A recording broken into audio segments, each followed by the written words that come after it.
Dear students, welcome in this video. So बच्चों, आज हम आपका एक न्यू चैप्टर स्टार्ट करने जा रहे हैं which is chapter number 5 and the name of the chapter is line and angles. इस चैप्टर में बच्चों हम लाइन और एंगल्स के बारे में पढ़ेंगे। So let's start the chapter. So सबसे पहले बच्चों इस चैप्टर में हम पढ़ेंगे introduction. Okay, in class 6 we have learn about some basic geometric concept.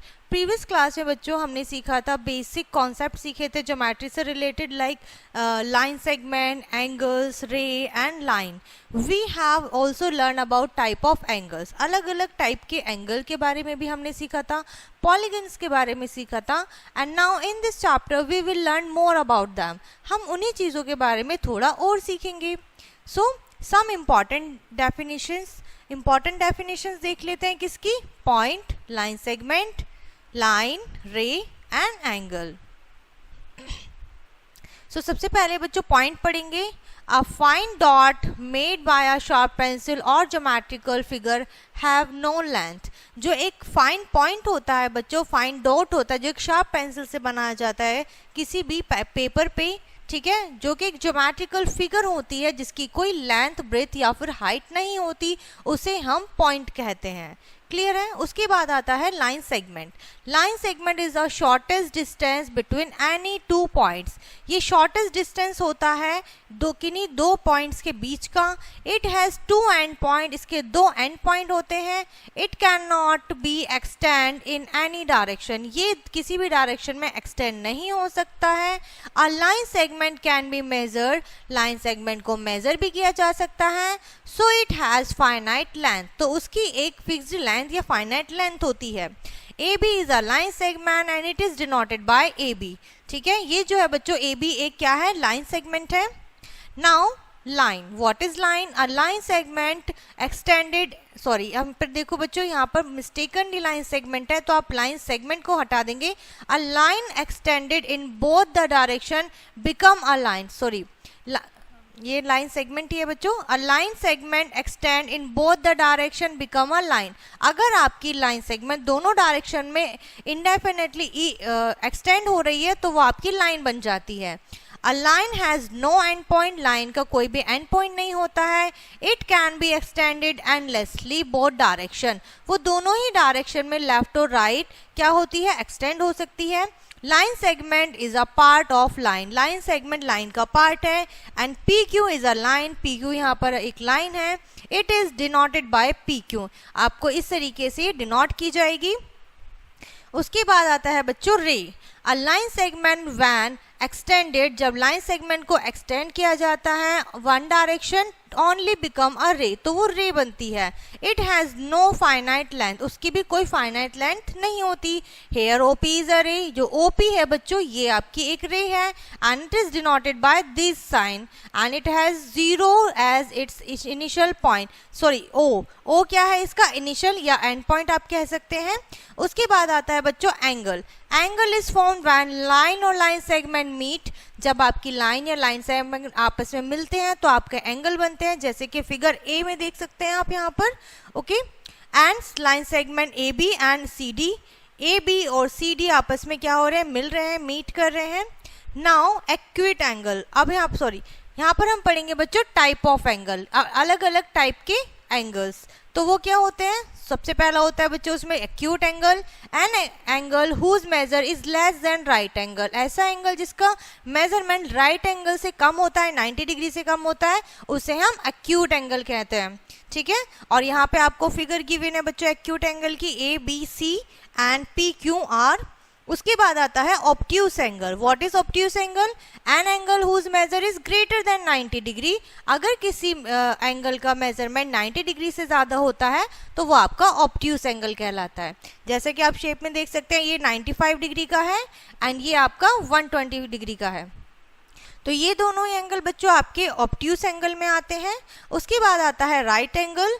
ठीक है, an angle whose measure is equal to 90 degree is called right angle. जिसका मेजरमेंट एंगल का 90 डिग्री के बराबर होता है वो आपका राइट एंगल होता है। ठीक है, angle PQR is right angle as its measure is 90 degree, क्योंकि इसका मेजरमेंट क्या है?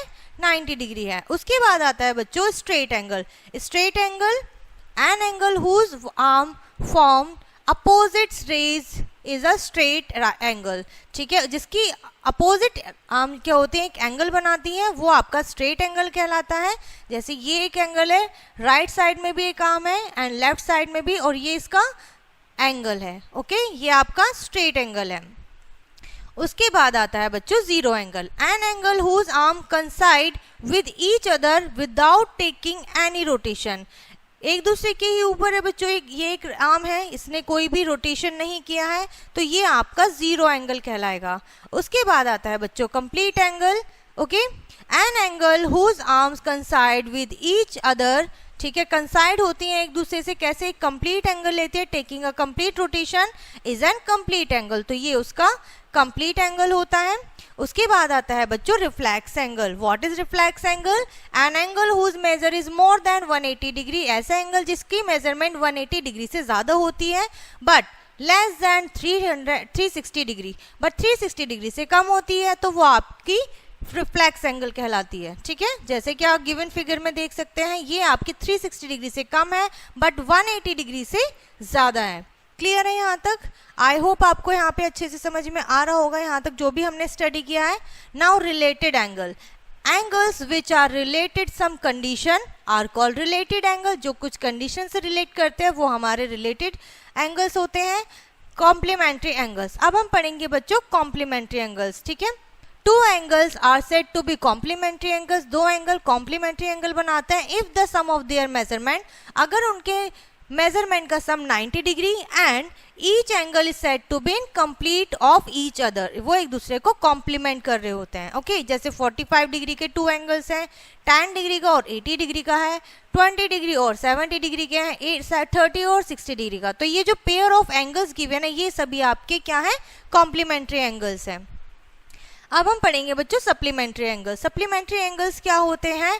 Two angles are said to be supplementary angles, दो एंगल्स आपस में सप्लीमेंट्री एंगल्स हो सकते हैं जब उनका मेजरमेंट इन 180 डिग्री, जब उनका मेजरमेंट 180 डिग्री हो। Each angle are said to be supplement to each other, तो वो एक दूसरे के सप्लीमेंट एंगल होते हैं। तो इन दोनों एंगल्स का सम क्या होना चाहिए? 180 डिग्री, जैसे tan और 170, 2 and 160, 20, 30 and 150 degree, 40 and 140 degree, 50 and 130 degree are pair of supplement angles, okay. उसके बाद आता है बच्चों एडजेसेंट एंगल्स। एडजेसेंट एंगल क्या होते हैं? Two angles are called adjacent angle, दो एंगल आपस में एडजेसेंट होते हैं if they have a common vertex, अगर उनका वर्टेक्स कॉमन होता है, जैसे कि आप figure point P common vertex में देख सकते हैं, okay. They have a common arm, या फिर इनकी कोई कॉमन आर्म होनी चाहिए, ठीक है। And if their other arm lies on the opposite side, या फिर उनकी अदर आर्म अपोजिट साइड होती है, so these are adjacent angle, okay. Clear है बच्चों? चलिए आगे बढ़ते हैं। Linear pair angle. What is linear pair angles? A linear pair is a pair of adjacent angle. Linear pair angle आपके adjacent angle ही होते हैं whose non-common arm are opposite. Non-common arms opposite होती हैं। For example, इस तरीके से आप देख सकते हैं, ये इसकी non-common arm है, ठीक है। So इस तरीके से आप देख सकते हैं बच्चों, ये आपके क्या कहलाते हैं? linear angle, okay. Now vertical opposite angle. Vertical opposite angle क्या होते हैं? Two angles formed by two intersecting lines. Two intersecting line से, जैसे कि आप यहाँ इस फिगर में देख सकते हैं बच्चों, एंगल्स बन रहे हैं।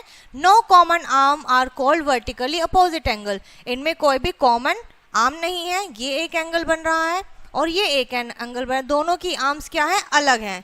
So in adjoining figure two lines PQ and RS are intersect कर रही है पॉइंट O पर। We observe that with the intersection of these lines four angles have been formed, two angles vertically, two angle आपका horizontally यहाँ पर make हो रहे हैं। क्लियर है बच्चों? चलिए, सो यहाँ पर आपको अब एग्जाम्पल के थ्रू समझाया गया है बच्चों। Find the complement of following angles, आपको बताना है कॉम्प्लीमेंट्री एंगल कौन से हैं, ओके। कॉम्प्लीमेंट्री एंगल्स कौन से होते हैं बच्चों? जिनका आपका सम 90 डिग्री होना चाहिए, एंड फिर आपको सप्लीमेंट्री एंगल्स बताने हैं कि जिनका सम 180 डिग्री होना चाहिए, ओके। आपको उन्हें प्लस करके बताना है। नाउ इसी के ऊपर बेस्ड है बच्चों आपकी एक्सरसाइज, जिसमें फर्स्ट क्वेश्चन है फिल इन द ब्लैंक्स। आप इन्हें सॉल्व कीजिएगा by reading the statement. Second question में आपको फाइंड करना है कॉम्प्लीमेंट्री अदर कॉम्प्लीमेंट्री एंगल। एक एंगल दिया हुआ है कॉम्प्लीमेंट्री यानी कि 90 डिग्री। सो आप क्या करेंगे, 90 में से 40 डिग्री सब्ट्रैक्ट करेंगे तो आपका नेक्स्ट वो आ जाएगा सब कॉम्प्लीमेंट्री एंगल्स, ठीक है। ओके, सेम इसी के ऊपर बेस्ड है बच्चों। Now intersecting line, intersecting lines के बारे में हम पढ़ेंगे। Two lines are said to be intersecting, दो लाइन आपस में इंटरसेक्ट हो सकती हैं if they have the point in common, अगर उनका कोई कॉमन पॉइंट होता है। This common point is called the point of intersection of intersecting lines. Intersecting lines का ये इंटरसेक्शन पॉइंट कहलाता है। In the adjoining figure A B, जैसे कि आप देख सकते हैं A B and C D are intersecting lines and O is a centre point, intersecting point है बच्चों ये, ठीक है।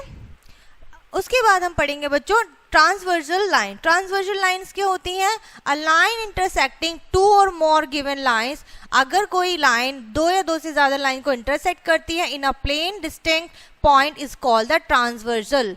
इन फिगर पी, जैसे कि आप फिगर पी ए में देख सकते हैं, P is a transversal. Transversal P दिया हुआ है बच्चों, यहाँ पर दो पैरेलल लाइन है, इनको इंटरसेक्ट कर रही है, सो ये क्या हुई transversal. P is not a transversal because if intersecting two lines at a point only, ठीक है। नाउ पैरेलल लाइंस के बारे में पढ़ेंगे बच्चों। Two lines are said to be parallel, दो लाइन आपस में पैरेलल हो सकती हैं if they do not meet or intersect anywhere, अगर वो आपस में नहीं मिलती हैं या एक दूसरे को क्रॉस नहीं करती हैं प्लेन पर। व्हेन एक्सटेंडेड इनफिनिटली, अगर आप उन्हें कितना भी एक्सटेंड कर लीजिए वो आपस में एक दूसरे को इंटरसेक्ट नहीं करेंगे। और शॉर्ट, या फिर आप इन्हें शॉर्ट भी कर लीजिए तब भी वो एक दूसरे को इंटरसेक्ट नहीं करेंगी। We can say that two parallel lines do not have point in common, तो पैरेलल लाइन का कोई भी कॉमन पॉइंट नहीं होता है। The distance between two parallel line is same everywhere, हर जगह बच्चों उनका जो डिस्टेंस है वो सेम रहता है। For example distance between two railway line, two railway line का डिस्टेंस यहाँ भी सेम है और यहाँ भी सेम ही रहेगा। Now angles formed when a transversal cut two lines, transversal जब टू लाइंस को कट करता है सो कौन से एंगल्स बनते हैं, okay. Let two line P and Q be cut by a transversal T, T से हम इसको कट कर रहे हैं। Then the following angles are formed, तो इस तरीके से एंगल्स बनेंगे बच्चों आपके, ठीक है। पेयर ऑफ कॉरस्पॉन्डिंग एंगल्स, यहाँ पर आपको नेम दे दिया गया है, एंगल 1 and 5, फर्स्ट एंड 5 आपका क्या है, आपका कॉरस्पॉन्डिंग है, ठीक है, बराबर है, सामने अपोजिट है। नेक्स्ट इसी तरीके से 2 and 8 है, फिर आपका 4 and 6 है, 4 and 6 है, देन 3 and 7 आपको दिया हुआ है corresponding angles. Pair of alternate interior angle, alternate interior angle आपके 4 and 8 है, 4 and 8 इंटीरियर एंगल है, ऑल्टरनेट एंगल्स हैं। पेयर गिवन है बच्चों आपको, पेयर ऑफ कंसेक्यूटिव इंटीरियर, अलग अलग पेयर आपको यहाँ पे गिवन है, ओके। एग्जाम्पल आपके बच्चों इसी के ऊपर बेस्ड है पैरेलल लाइंस के थ्रू।